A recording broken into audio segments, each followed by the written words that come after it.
ಬೆಂಗಳೂರಿನ ಇತರ ಸುದ್ದಿಗಳನ್ನ ಫಟಾಫಟ್ ಅಂತ ನೋಡೋಣ ಜಸ್ಟ್ 5 ನಲ್ಲಿ. ಎಲೆಕ್ಟ್ರಾನಿಕ್ ಸಿಟಿ ಫ್ಲೈಓವರ್ ಮೇಲೆ ಚಿರತೆ ಪ್ರತ್ಯಕ್ಷವಾಗಿದೆ.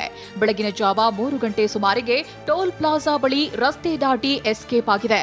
ಚಿರತೆ ಕಂಡು ಸವಾರರು ಸಿಬ್ಬಂದಿ ಆತಂಕದಲ್ಲಿದ್ದಾರೆ. ಅರಣ್ಯ ಇಲಾಖೆ ಹಾಗೂ ಪೊಲೀಸರು ಸ್ಥಳಕ್ಕೆ ಭೇಟಿ ನೀಡಿ ಮಾಹಿತಿ ಪಡೆದುಕೊಂಡಿದ್ದಾರೆ. ಈರುಳ್ಳಿ ದರ ಮತ್ತೆ ಏರಿಕೆಯಾಗಿದೆ. ಕಳೆದ ವಾರ 1 ಕೆಜಿಗೆ 50 ರೂಪಾಯಿ ಇದ್ದ ಈರುಳ್ಳಿ ಬೆಲೆ ಈಗ 70 ರೂಪಾಯಿ ತಲುಪಿದೆ. ಕೆಲ ದಿನಗಳಲ್ಲೇ 100ರ ಗಡಿ ತಲುಪುವ ಸಾಧ್ಯತೆ ಇದೆ. ಈ ಮಧ್ಯೆ ಬೆಳ್ಳುಳ್ಳಿ ಕೆಜಿ 400 ರೂಪಾಯಿಗೆ ಮಾರಾಟವಾಗ್ತಿದೆ. ರಸ್ತೆಯಲ್ಲೂ ಗಣೇಶ, ಕೆರೆಯಲ್ಲೂ ಗಣೇಶ. ಹಬ್ಬದ ದಿನ ಗೌರಿ ಗಣೇಶನನ್ನ ಕೂರಿಸಿ ಭಕ್ತಿಯಿಂದ ಪೂಜಿಸಿದ್ದ ಸಿಟಿ ಮಂದಿ ಗಣಪತಿ ಮೂರ್ತಿಗಳನ್ನ ಎಲ್ಲೆಂದರಲ್ಲಿ ಬಿಟ್ಟು ಹೋಗಿದ್ದಾರೆ. ರಸ್ತೆ ಬದಿಯಲ್ಲಿ ನೂರಾರು ಮೂರ್ತಿಗಳು ರಾರಾಜಿಸುತ್ತಿವೆ. ಇತ್ತ ಹಲಸೂರಿನ ಕಲ್ಯಾಣಿಯಲ್ಲಿ ಪಿಒಪಿ ಗಣೇಶ ಮೂರ್ತಿಗಳ ವಿಲೇವಾರಿ ದೊಡ್ಡ ತಲೆನೋವಾಗಿದೆ. ಸಾರ್ವಜನಿಕರು ಕೆರೆ ಉಳಿಸಿ ಅಂತ ಆಕ್ರೋಶ ಹೊರಹಾಕ್ತಿದ್ದಾರೆ. ಇಂದು 11ನೇ ದಿನವಾಗಿದ್ದು ಸಾವಿರಾರು ಮೂರ್ತಿಗಳ ವಿಸರ್ಜನೆ ಆಗುವ ಸಾಧ್ಯತೆ ಇದೆ.